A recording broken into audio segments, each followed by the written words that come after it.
నమస్కారం. కొద్దిగా 11 గంటలకు అనుకున్నటువంటి సమావేశము కొన్ని అనివార్య కారణ 12 ఎందుకంటే వారు గుడికి పోయి రావడం ఆలస్యమైంది. సో 12 గంటలకు ఈ యొక్క ప్రెస్ కాన్ఫరెన్స్ మొదలు పెడతా ఉన్నాం. గోల బాలరాజు గారు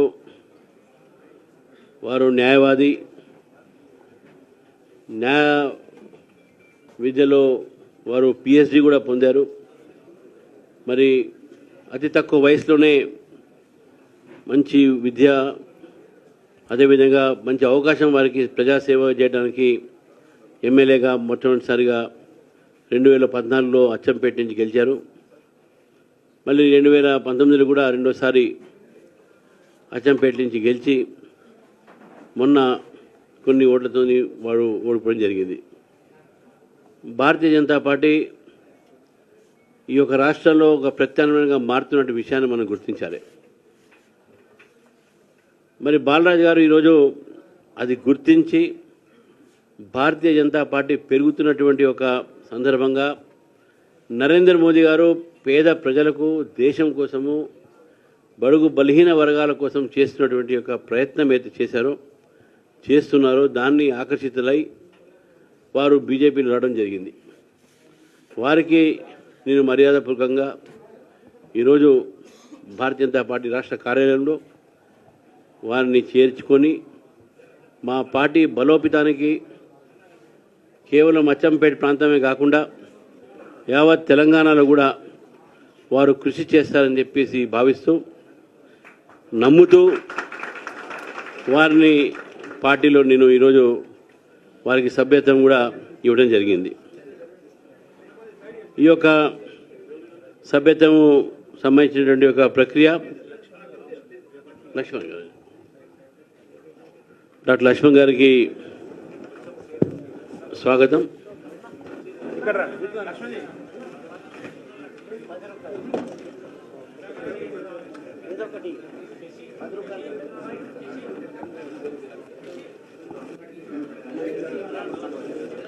ఈ యొక్క కార్యక్రమానికి లక్ష్మణ్ గారు కూడా రావడం జరిగింది. మరి మా ఎమ్మెల్సీ అంజిరెడ్డి గారు కూడా ఉన్నారు. అయితే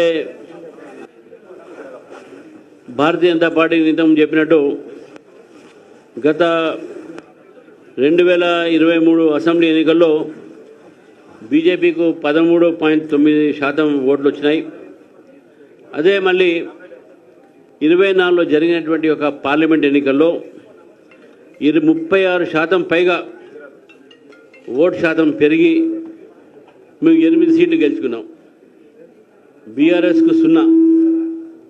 బీఆర్ఎస్ పార్టీ గతంలో భారతీయ జనతా పార్టీ మీద మమ్మల్ని ఎగదాలి చేసేది, బీజేపీకి 0 వస్తుంది అని చెప్పేసి. ఇప్పుడు వాళ్ళ పని 0 అయింది. అది గుర్తుపెట్టుకోవాలి.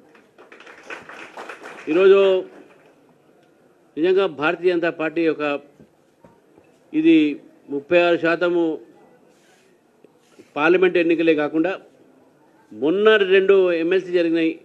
ఆ ఎన్నికల్లో కూడా టీచర్స్లో మొత్తం దాదాపు 60-70% పైగా ఓట్లు మాకే వచ్చినాయి, ఓట్లు వచ్చినాయి.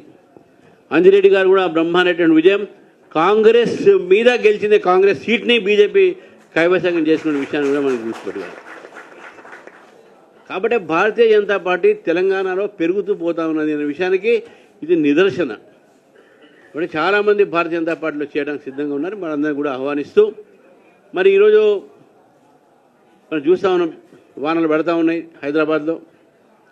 అదేవిధంగా మనకు రైతులు కూడా చాలా నష్టపోతూ ఉన్నారు. హైదరాబాద్లో అయితే ప్రతి చోట వాటర్ క్లాగింగ్ అయ్యి ట్రాఫిక్ ప్రాబ్లము, రోగాలు వస్తున్నాయి. రోగాలతో పాటు ఈరోజు పిల్లలు కూడా చాలా సఫర్ అవుతూ ఉన్నారు. ఈ వానాకాలం వాన పడుతున్నటువంటి సందర్భంగా నేను రేవంత్ రెడ్డి గారిని ఒక సలహా వారిని అడుగుతా ఉన్నాను. అయ్యా రేవంత్ రెడ్డి గారు, ఇప్పటికైనా కొన్ని రోజులైనా హైదరాబాద్లో ఉండండి, ఊరికే తెలియపోకండి. హైదరాబాద్లో కొన్ని రోజులు ఉంటే ప్రయత్నం చేయండి. వానలు పడుతున్నాయి, ప్రజల కష్టాలు చూడండి. మీరు ఊరికే ఢిల్లీ పోతే కూడా ఇక్కడ ప్రజలు, మీరు మున్సిపల్ అడ్మినిస్ట్రేషన్ మీదే కాబట్టి మీరు ఢిల్లీలో ఉంటే ఇక్కడ మున్సిపల్ అడ్మినిస్ట్రేషన్ అంతా కూడా ఎవరు కూడా పట్టించుకోవట్లేదు. కాబట్టి కనీసం కొన్ని రోజులైనా హైదరాబాద్ ఉండి మీరు హైదరాబాద్లో పరిపాలన సాగించాలని మిమ్మల్ని కోరుతూ, మరి ఈరోజు వారు ఒక గేట్వే ఆఫ్ హైదరాబాద్ తెలంగాణ అని పెట్టి ఓవరాల్ మీద పెడతా ఉన్నారు. సంతోషం, మాకేం దాంట్లో అభ్యంతరం లేదు. హైదరాబాద్ నిజంగా ఎన్డీఏ ప్రభుత్వం వాజ్పేయి గారి దగ్గర నుంచి ఇప్పటి వరకు ఉన్నటువంటి ఒక ఏ పాలకుడైనా సరే దీన్ని నజరందాజ్ చేయలేరు, దీన్ని విస్మరించలేరు. హైదరాబాద్ డెవలప్ చేయాల్సిందే. మీరు గేట్వే ఆఫ్ హైదరాబాద్ పెట్టిన రోజు తెలంగాణ భారతీయ జనతా పార్టీకు గేట్వే ఆఫ్ తెలంగాణ అవుతున్నది. బాలరాజు గారి చేరిక దానికి ఒక నిదర్శనం. కాబట్టి మిత్రులారా, ఈరోజు ఏదైతే మనము ఈ యొక్క చేరిక సమయంలో వారితో చాలామంది చేరే వాళ్ళు ఉన్నారు. నేను ఇంతకుముందు చేసినట్టు వారికి నేను ఇప్పుడు మా పార్టీ తరఫు నుంచి వారికి 10 రూపాయలు ఇచ్చి వారికి యాక్టివ్ మెంబర్షిప్గా ఇస్తున్నాను. చింపి ఇచ్చేసాను.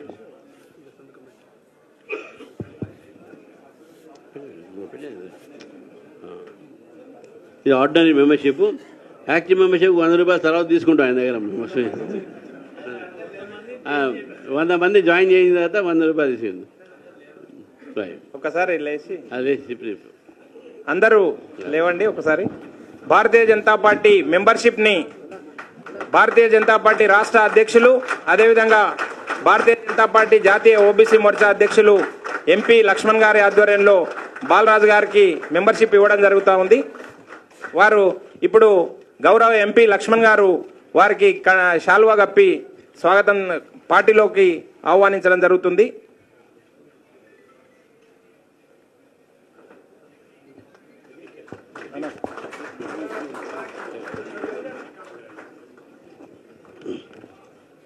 ధన్యవాదాలు.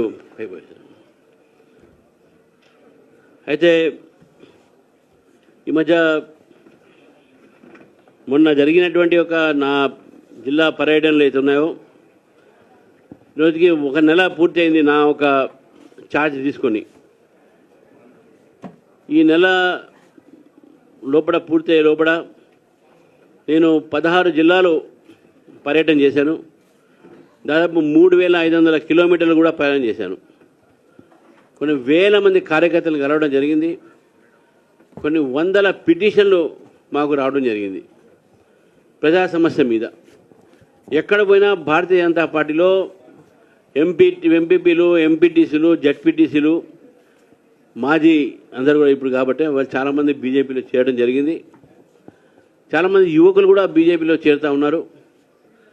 నేను ఈ వేదిక ద్వారా మరొకసారి తెలంగాణ మేధావులకు, యువకులకు, డాక్టర్లకు, ఇంజనీర్లకు అందరికీ కూడా నేను ఈరోజు వారిని అప్పీల్ చేస్తూ ఉన్నాను, బీజేపీలో చేరండి. కేవలం రాజకీయ నాయకులే కాదు, ఈ సమాజం పట్ల, ఈ దేశం పట్ల వారికి ఎవరికైనా ఆ అభివృద్ధిలో వారు భాగం కావాలనేటువంటి కోరిక ఉంటే, దేశం పట్ల, సమాజం పట్ల, తెలంగాణ పట్ల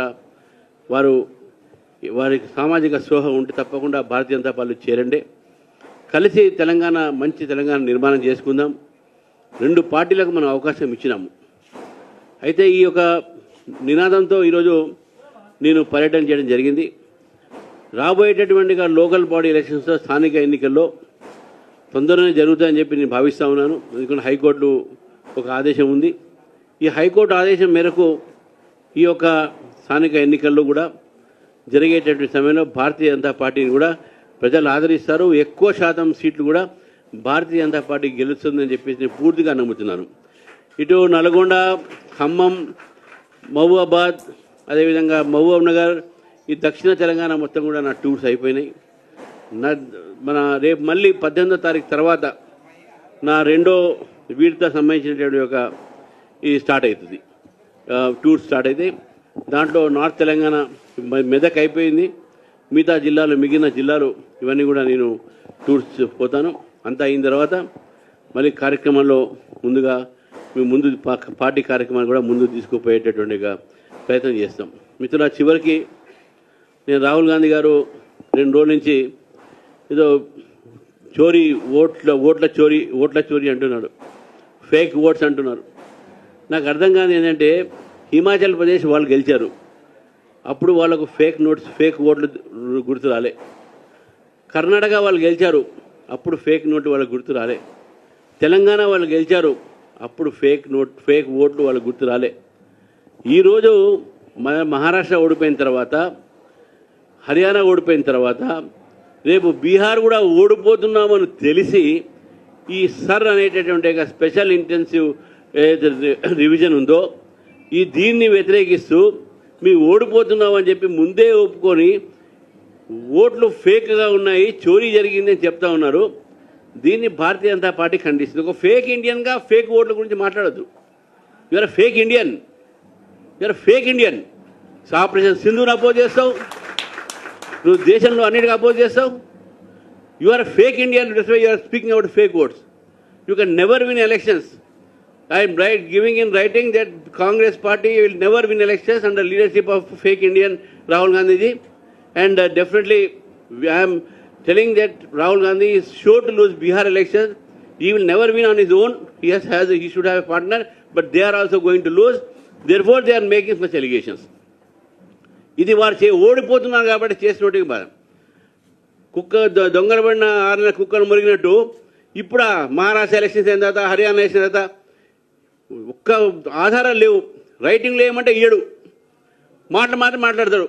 ఆయన వెనకాల చాలామంది తెలుసు అందరికి, ఎవరున్నా దేశద్రోహులు, anti India forces, urban Naxals, వాళ్ళందరూ ఉండి ఈరోజు అతనితో చెప్పిస్తూ ఉన్నారు. కాబట్టి భారతీయ జనతా పార్టీ రాహుల్ గాంధీ గారి యొక్క తీరుని ఖండిస్తూ ఉంది. ఎవరైనా సరే ఈ భారతదేశంలో ఉన్నవాళ్ళు ఓడినా గెలిచినా ప్రజాస్వామ్యాన్ని మనం నమ్ముతాం. బీజేపీ కూడా ఓడిపోయింది కదా, బీజేపీ కూడా కర్ణాటకలో ఓడిపోయింది, బీజేపీ తెలంగాణ ఓడిపోయింది, బీజేపీ మన అక్కడ హిమాచల్ ప్రదేశ్ ఓడిపోయింది. మేము ఏమనట్లే కదా. మీరు ఓడిపోతేనో ఈవీఎంలు పనిచేయలేయి, మీరు గెలుస్తేనో దాని మీద మళ్ళీ మాట్లాడరు. This is a Hippocratic stand of Congress party. BJP condemns it. Thank you.